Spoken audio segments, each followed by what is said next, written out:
नमस्कार दोस्तों, आज के हमारे इस वीडियो में हम आपके लिए आमल की एकादशी की पौराणिक कहानी लेकर आए हैं। फागुन मास के शुक्ल पक्ष की एकादशी आमल की एकादशी के नाम से जानी जाती है। इसे फागुन शुक्ल एकादशी भी कहा जाता है। इस दिन आंवले के पेड़ की पूजा की जाती है। ऐसा माना जाता है कि एकादशी के दिन आंवले के पेड़ में भगवान विष्णु का वास होता है। इस अवसर पर देवी लक्ष्मी की भी पूजा की जाती है। ऐसी मान्यता भी है कि भगवान कृष्ण अपनी पत्नी और देवी राधा के साथ आंवले के पेड़ के पास निवास करते हैं। आमल की एकादशी की पौराणिक कथा के अनुसार भगवान विष्णु की नाभि से ब्रह्मा जी की उत्पत्ति हुई थी। उत्पन्न होने के बाद ब्रह्मा जी के मन में जिज्ञासा हुई कि वह कौन है, उनकी उत्पत्ति कैसे हुई। इस प्रश्न का उत्तर जानने के लिए ब्रह्मा जी पर ब्रह्म की तपस्या करने लगे। ब्रह्मा जी की तपस्या से प्रसन्न होकर भगवान विष्णु ने ब्रह्मा जी को दर्शन दिए।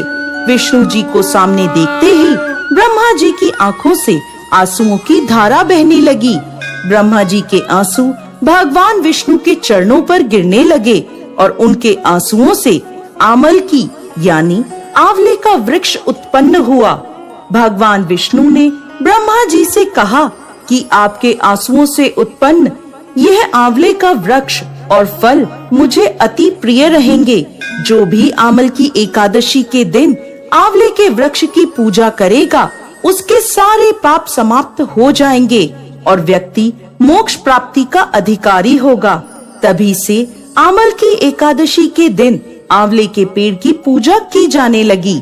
साथ ही इस दिन आंवला भगवान विष्णु को अर्पित किया जाता है।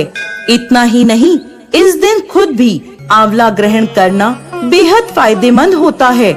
आमल की एकादशी की इस कथा के संदर्भ में एक राजा की कथा का उल्लेख मिलता है, जो पूर्व जन्म में एक शिकारी था। एक बार आमल की एकादशी के दिन जब सभी लोग मंदिर में एकादशी का व्रत करके भजन और पूजन कर रहे थे, तब मंदिर में चोरी के उद्देश्य से वह मंदिर के बाहर छुपकर बैठा था।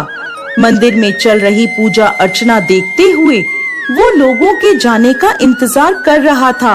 अगले दिन सुबह हो जाने पर शिकारी घर चला गया। इस तरह अनजाने में शिकारी से आमल की एकादशी का व्रत हो गया। कुछ समय बाद शिकारी की मृत्यु हुई और उसका जन्म राज परिवार में हुआ। यही कारण है कि सभी एकादशियों में आमल की एकादशी का विशेष महत्व है।